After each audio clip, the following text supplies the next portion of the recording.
This is beautiful. Just so beautiful and so lovely to just smile and laugh and torment George Zimmerman. Oh man, it's beautiful. George Zimmerman is reportedly without unemployment, homeless, suffering mentally, and finding it challenging to find peace after shooting 17-year-old Trayvon Martin in 2012 and being found not guilty in 2013. Wasn't that the same motherfucker signing Skittles and shit? That's him, right? So you had all these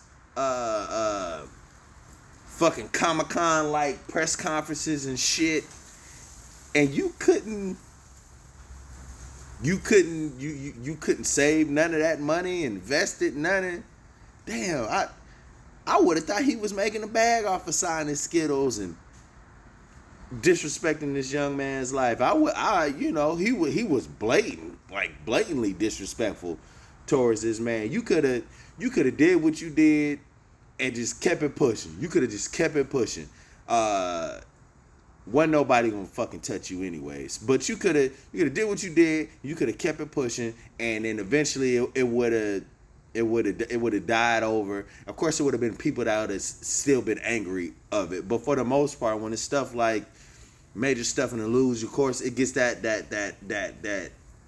first initial like bam, bam, bam in your face, which it should have been. And then it dies down, and then of course you have your people that still recognize the evil this man done and still try to promote this young man's life who was what was tragically taken away. But he could have did that and just felt. He could have moved to fucking Iowa or some shit and fucking lived above the radar, under the radar. He could have had him a decent little $30,000-$40,000 job a year and lived in fucking Iowa some fucking where. But no, you wanted to be disrespectful and sign fucking Skittles. Now look at you. Look at you. You're homeless. Don't nobody give a fuck about your mental, nigga. What about his mom? Excuse me. His mom, his grandma, his siblings. What the fuck about their mental? Don't nobody give a fuck about your mental, nigga. Don't nobody give a fuck you homeless. You know what? I hope the homeless whoop your ass and don't fuck with you. Come on, man. Miss me, bro. And who the fuck will want to hire you in Florida? Like, if I went to a restaurant, let's say this nigga was just a server or some shit, and I went to a restaurant and I saw George Zimmerman about to serve me my fucking I'm getting the fuck up out your goddamn restaurant, and you're getting a 1-star review that you hired this piece of shit human fucking being. Like, it's you could have just, why did you have to make a big deal about it? Like, you could have just took the man's life, which was unfortunate, and just moved on, bro. You won. You literally was found not guilty. Why did you have to keep pushing it? Why did you have to keep being disrespectful about it?